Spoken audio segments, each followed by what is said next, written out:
पहले ही दिन फाटक पर ड्यूटी के दौरान उसे वही औरत दिखी। मैं रितेश अपने गांव का एकमात्र ऐसा लड़का था जो पढ़ाई में हमेशा अव्वल आता था, लेकिन सरकारी नौकरी लगने में कई साल लग गए। आखिरकार लखनऊ और कानपुर के बीच एक छोटे से सुनसान स्टेशन पर मुझे स्टेशन मास्टर की नौकरी मिली। मैं अपना बोरिया बिस्तर लेकर स्टेशन जा रहा था।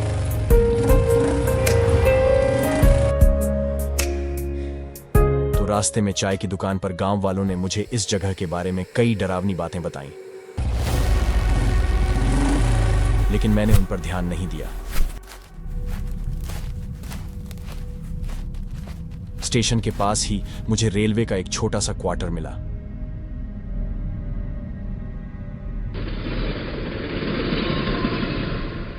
दिन तो ठीक गुजरता, लेकिन ठंड की अंधेरी रात आते ही मुझे मेरा अकेलापन खाने दौड़ता।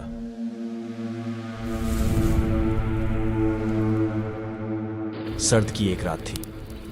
मैं आग जलाकर हाथ ताप रहा था। आखिरी ट्रेन आने वाली थी, उसे झंडी दिखानी थी। तभी मुझे फाटक के पास एक औरत दिखाई दी। मैंने सोचा, इतनी रात हो गई, ऐसी सुनसान जगह पर कोई औरत? यह सोच पाना भी मुश्किल हो रहा था और उसे अकेला देखकर मेरा मन मचल गया।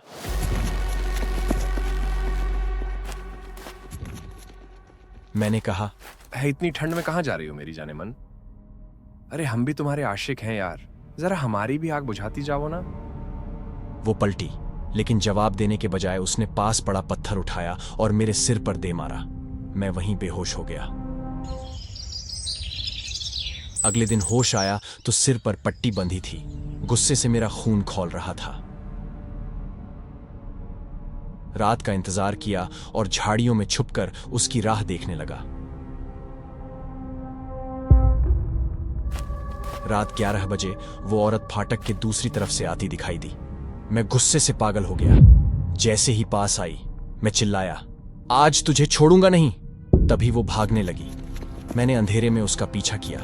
तभी वो अचानक रेल की पटरी पर चली गई और उसके ऊपर से तेजी से आती हुई ट्रेन गुजर गई।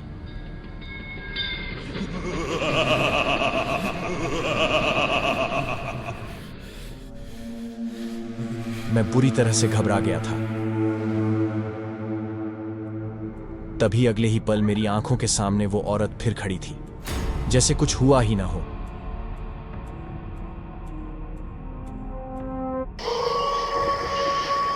अगली रात मैंने उसे पकड़ने की ठानी। फाटक के पास झाड़ियों के पीछे छुपकर इंतजार किया। इस बार उसने ट्रेन के नीचे नहीं, बल्कि मेरे सामने आकर खड़े होकर मुझे देखा। उसकी आंखों में कुछ ऐसा था जिसने मेरी सारी हिम्मत को चूर चूर कर दिया। अचानक मेरी आंखों के सामने अंधेरा छा गया।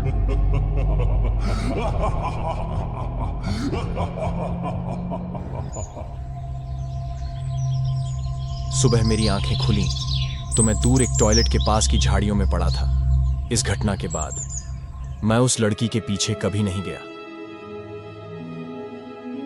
अब मैं 20 साल बाद थोड़ा सा बूढ़ा हो गया हूं। वक्त ने मेरे चेहरे पर अपनी लकीरें खींच दी हैं और बालों में सफेदी भर दी है।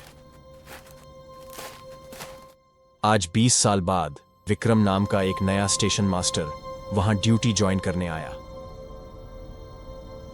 विक्रम को स्टेशन का चार्ज हैंडओवर करते हुए मैंने कहा, देखो विक्रम, कुछ भी हो जाए, लेकिन रात 11 बजे के बाद टॉयलेट के पास मत जाना। और अगर तुम्हें कोई औरत दिखाई दे तो उसके पास भूल के भी कभी मत जाना।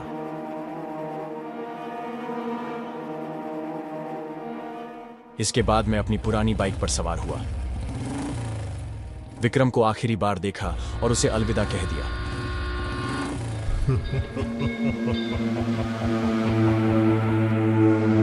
विक्रम ने सोचा, यह कोई मजाक होगा, लेकिन पहले ही दिन फाटक पर ड्यूटी के दौरान उसे वही औरत दिखी।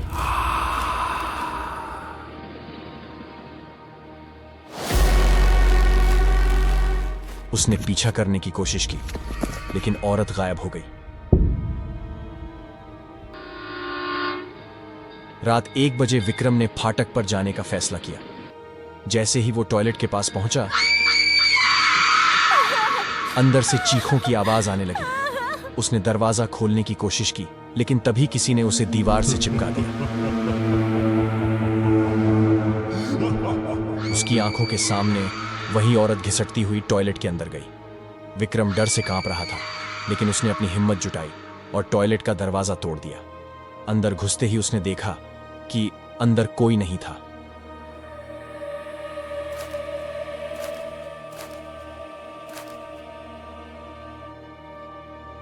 विक्रम तुरंत स्टेशन रूम में आकर अपने सीनियर को फोन किया। सर, प्लीज मेरी मदद करो, यहां कुछ गलत हो रहा है, मुझे कोई जान से मारना चाहता है। पास के स्टेशन से विक्रम के सीनियर आए और उन्होंने बताया, देखो विक्रम, यहां 2002 में रितेश नाम का स्टेशन मास्टर आया था।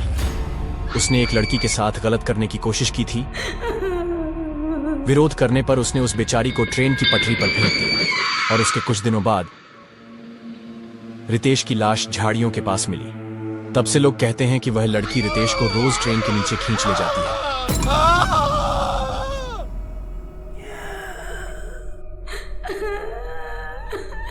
और तुम रात में उस टॉयलेट के पास कभी मत जाना। विक्रम को समझ में आ गया कि जिस दिन उसने स्टेशन का चार्ज लिया था वह कोई और नहीं बल्कि रितेश का भूत था। रात फिर आई। विक्रम आग के सामने बैठा हाथों को सेक रहा था। तभी टॉयलेट से तेज चीखने की आवाजें आने लगी। उसे उस औरत पर दया आने लगी और उसने आखिरी बार उसे बचाने की कोशिश करने का फैसला किया।